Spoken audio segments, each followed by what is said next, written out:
Thank you so much, Attorney Fabiana, for your warm words of welcome. Thank you, Professor Luis Bravo, for those inspirational and informative remarks about restorative justice in the specific Brazilian context. And thank you to my other co-panelists. I'm sorry I came in late. I had an engagement right before this one, so I missed some of the earlier presentations, but it's so good to be here. It's an honor to be invited here today to the Fórum Nacional de Alternativas Penais on the occasion of the release of the second edition of the UN Handbook on Restorative Justice Programs. I'm grateful to CNJ, to the National Committee on Restorative Justice, and to all of the organizers and the interpreters, and again, my co-presenters, all of whom are making this gathering possible and exciting and historic. Thank you. I want to acknowledge everyone in the audience today for choosing to be here and for all of your efforts in creating more justice and more peace and more healing in this world. I offer a deep bow of gratitude to the original inhabitants of the land of Brazil, the protectors of our forests, of our waters, of our mother, the earth, of our very future. I stand in solidarity with the Luta pela Vida movement and the thousands of indigenous peoples who protested against their own erasure last month in Brasilia. I stand in solidarity with the great indigenous activist Sonia Guajajara, who says our future is ancestral. I also want to celebrate, as Fabiana has already done, and invoke the spirit of the great Black woman legislator and activist, Marielle Franco. Marielle presente. I can't proceed without also acknowledging the indigenous peoples of the land where I am. I'm coming to you from Oakland in the San Francisco Bay Area in California, United States. I live and work and play on the unceded territory of the Chochenyo-speaking Ohlone people.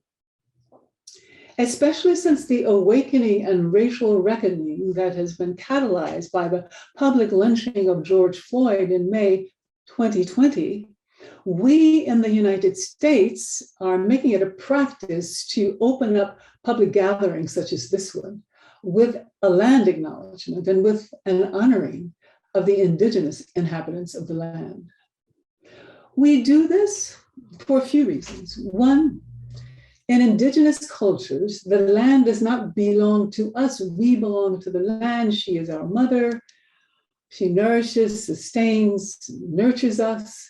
And so it is heritage in indigenous cultures to honor and give thanks to the land, to open community gatherings. Also, and this is important, today, to invoke the original inhabitants of North American lands is also to acknowledge that this land is an occupied land, every single acre of it. No less than the West Bank or Ukraine are occupied lands. Today, to invoke the land is also to acknowledge this is a post-genocidal land, no less than Germany or Rwanda are post-genocidal lands.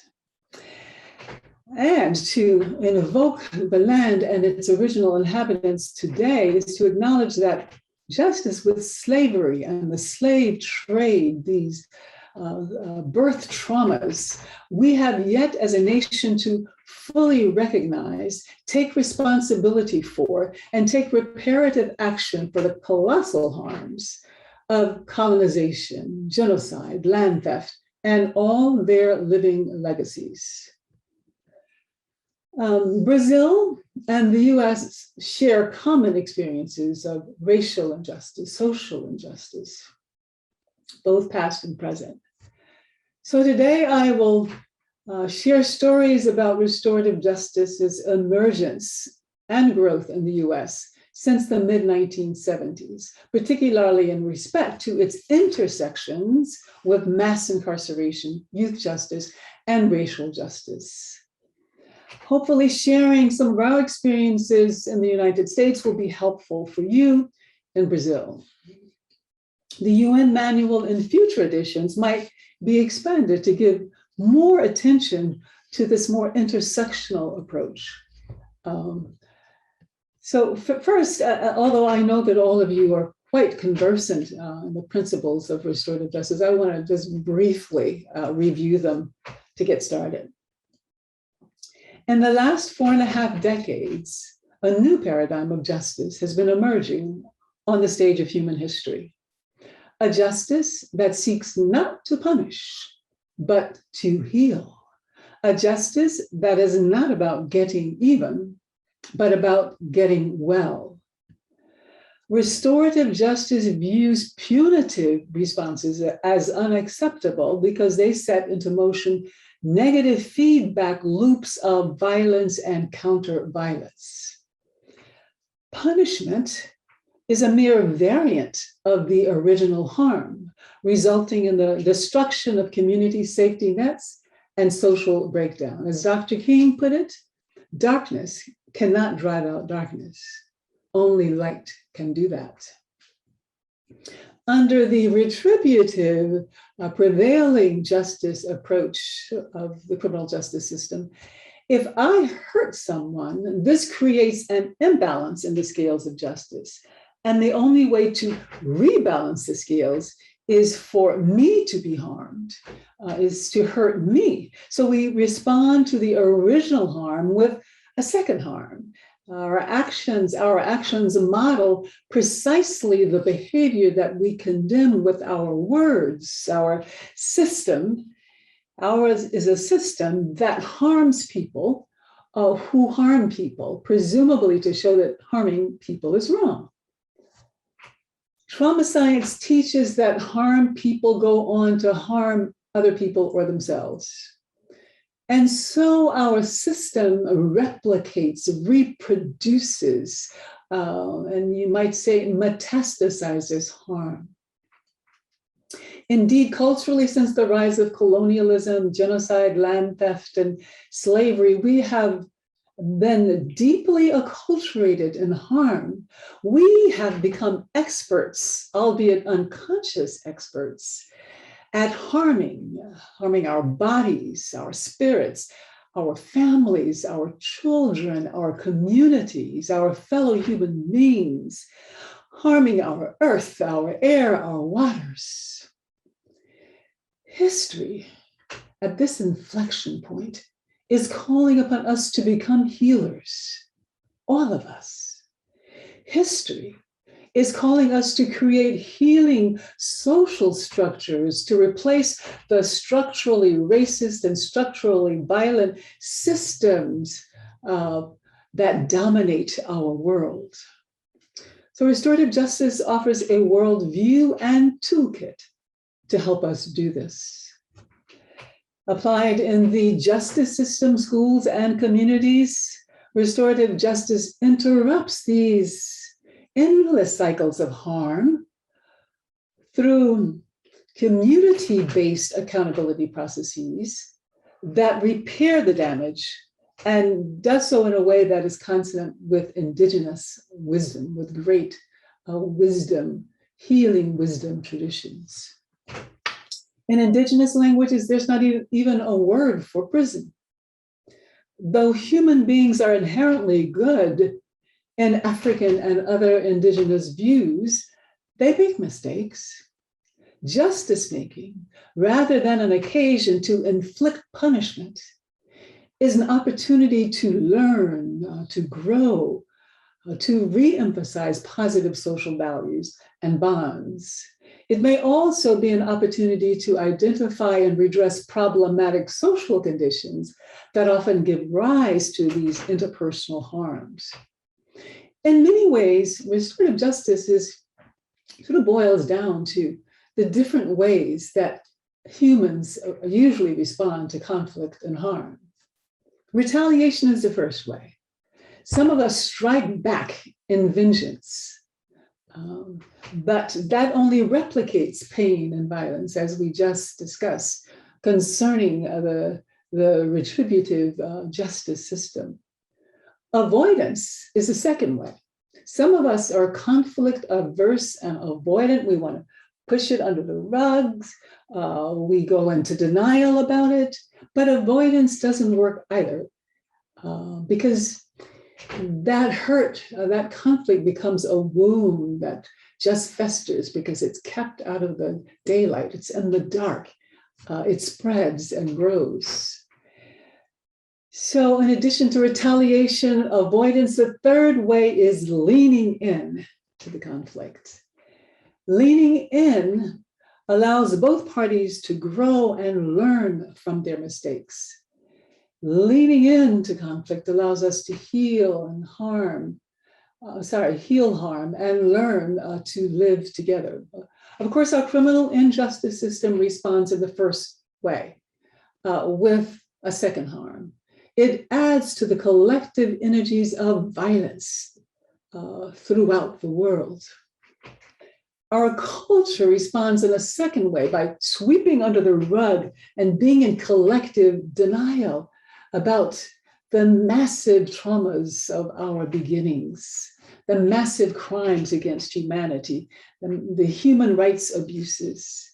And when I say that our culture avoids that and is in denial about it, I mean that our curricular, our textbooks, our popular culture, all have been sanitized and have portrayed the United States, especially, as the beacon of democracy, as a place where we are all born equal. We are born in liberty and created equally.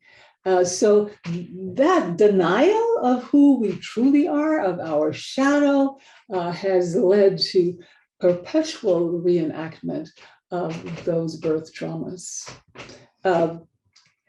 And so restorative justice, I repeat, takes the third way, leaning into conflict in ways that are intended to help people grow and learn, thereby increasing the collective energies of peace, compassion, and understanding.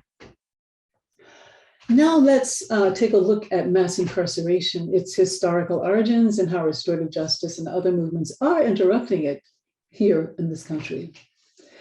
As famed criminologist James Gilligan has said, the US punishment system, and its prison in particular, is the most powerful stimulant to violence we humans have yet discovered. As has been emphasized by my co-panelists, Brazil has certainly had and continues to have its share of severe violence that has overwhelmed many prisons and taken too many lives, including those of our children. So when we look at the origins of this violence, at least in the United States, and there might be some similarities, of course, with Brazil, from virtually its inception, our justice system has been used to and designed to brutally subjugate Black people, expropriate their labor power, and enforce white supremacy. Those are the origins of our justice system. We see this in the slave patrollers who tracked down and horrifically tortured and punished enslaved persons who resisted or tried to escape. Those were the first police in the United States, the slave patrollers. We see this after slavery in the enactment and enforcement of Black codes that made it a crime for Blacks to be unemployed, to spit, to drink alcohol, or speak loudly in the presence of white men. We see this in justice officials and sheriffs and police who assisted lynchings and delivered up Black bodies to white lynching mobs. Today, policies of racialized mass incarceration, the school to prison pipeline, and lethal police violence continue the very same racial terror, though in different guises, that has afflicted our nation incessantly since its birth. I talked about our culture being born in the blood of just unfathomable violence, the violence of slavery, the slave trade, genocide, land theft. And we are reproducing that terror, that violence.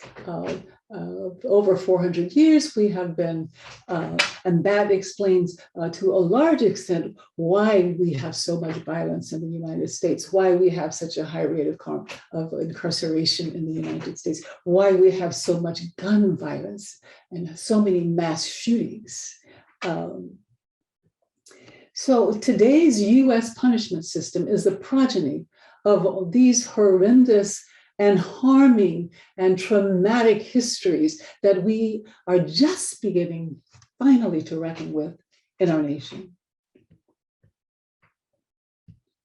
Let's see. So mass incarceration is a way that we are reliving our past traumas, is a way that we are reenacting traumas of racial terror, is a way it shows us in many ways that we are in a closed loop, that we are frozen, and that we don't even have futures because we're constantly recreating and reenacting the past.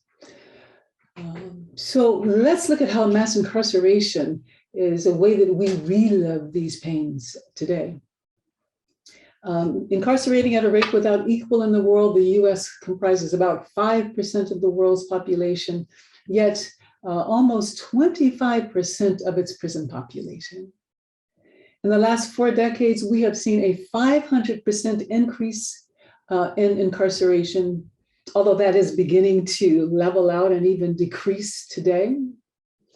The US criminal justice system's historical roots in slavery and its progeny are visible today in the hugely disproportionate numbers of people of color who are incarcerated. Black and brown people are 60% of US prisoners, yet only 28% of the general population. And I know your figures are very similar in Brazil. Black people are 6 times more likely to be incarcerated than whites are. Black and white Americans sell and use drugs at similar rates, but Blacks are nearly 3 times as likely to be arrested and serve significantly longer sentences for drug violations. Incarceration has grave consequences.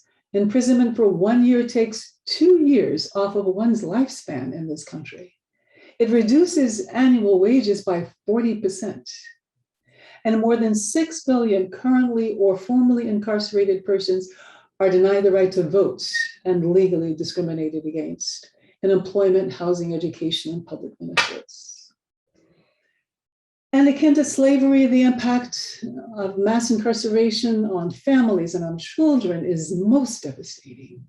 Children are 6 times as likely as their white counterparts to have had an incarcerated parent. And children with incarcerated parents are more likely to experience homelessness, poverty, depression, anxiety, and chronic disease as adults. And youth incarceration is the strongest predictor of adult incarceration. So our children find themselves trapped in a self-perpetuating transgenerational dynamic of cascading negative health, economic, and education outcomes. Now let's take a look at how social movements, including restorative justice, are beginning to disrupt mass incarceration. Over the last 3 decades, activists have resisted the surge of racialized mass incarceration. We have prison reform activists, we have abolitionists who are leading the way. The abolition movement is a national network of individuals and groups who locate the origins of the prison in white supremacy and slavery, And so they see the prison as an institution that is designed precisely to subjugate Black and other people of color. And so this institution must be abolished, not tinkered with, not reformed, not repaired. We must release it and reimagine how we ensure public safety. And that's what a lot of the aftermath of the George Floyd killing has been in this country. Awakening and releasing these institutions that systematically brutalize and subjugate people of color, and reimagining how we ensure public safety. So there's been a lot of activism. I don't know about Brazil, but in the United States, there's been significant activism that has kind of trickled up, from the bottom into the halls of power, into our legislators, into our justice systems, to the extent that polls show that 71% of Americans believe incarceration is counterproductive to public safety. Police commissioners, prosecutors, candidates in upcoming elections, and even conservative politicians in the United States have begun to call for an end to mass incarceration. It's always this way. Social movements transform social policies. And in the case of mass incarceration, it is networks of abolitionists, human rights activists, civil rights activists, prison reform movements, churches, youth organizations, Black communities, as well as restorative justice and transformative justice practitioners, whose efforts have led to the lowering of incarceration rates in the United States. So restorative justice as one movement in the context of a broader ecosystem of multiple social justice movements is successfully challenging mass incarceration. Restorative justice, rather, cannot do the work alone. It must be done in concert with, in collaboration with other movements. How is restorative justice interrupting the mass incarceration of youth? If we really want to interrupt mass incarceration, making restorative justice interventions further upstream are key. What I mean by this is, in the United States, the strongest predictor of adult incarceration is youth incarceration. Keeping kids in school is the strongest protective factor against youth incarceration. So if we can keep kids in school through high school, graduation at least, this can go a long way toward disrupting mass incarceration in our state prisons and federal prisons. We in Oakland, where I live, have successfully used restorative justice in schools to disrupt what is known as the school to prison pipeline. The school to prison pipeline refers to criminalizing our children instead of educating them. Parallel with the rise of mass incarceration in the 1970s, schools became prisonized. They began to look and behave like prisons, especially schools in communities of color. Security cameras, metal detectors, wand searches, increased surveillance, and a growing police presence we're seeing in our urban schools, public schools of color. Schools have also developed policies mandating wider use of suspensions, expulsions, and police arrests to punish ordinary childlike or adolescent behavior. For example, adolescents having a food fight in the cafeteria is criminalized as reckless conduct. Doodling on one's desk is criminalized as defacing public property. A 6-year-old having a temper tantrum is handcuffed and arrested for assault. This is the school to prison pipeline. Being suspended once in the 9th grade triples the chance of incarceration and doubles the dropout rate. If you look at the state prisons all over the country in the US, 75% of them are high school dropouts. 75% are high school dropouts. So strong school-based restorative justice programs that decrease suspensions and arrests and other punitive responses are one of the most important ways to stem the tide of mass incarceration. In Oakland, where I live, as I said, we are doing that. We are creating restorative justice alternatives to punitive discipline, so that when kids engage in wrongdoing, we can save them from the school to prison pipeline by keeping them in school and holding them accountable through restorative justice processes. Recognizing the harm taken. Oh, wow. Okay, thank you. All right, so I think I want to skip through a number of my points that I was going to make, but I cannot overemphasize the importance of using restorative justice interventions in schools in order to reduce adult mass incarceration. So before closing, I want to address briefly 3 additional points. The restorative justice movement started out 45 years ago in the criminal justice system as an all-white movement in the US. Surprisingly, it had no consciousness in its early years about racial injustice, about mass incarceration, about the school to prison pipeline. There were no publications, conferences, convenings on the subject. Restorative justice was mostly viewed as a social service to help people, not as a social movement to transform racial justice. Today, this is changing. More formally incarcerated people, more young people in urban areas are becoming involved, more people of color, more LGBTQIA people are becoming involved as leaders in the restorative justice movement, even though we still have a long ways to go. Secondly, we must be committed to grassroots, local, participatory, community-based leadership of restorative justice programs. And this goes back to the points, especially that Professor Daniel was making. This is crucial. I become concerned when I hear that restorative justice programs are being controlled by and led by governmental agencies.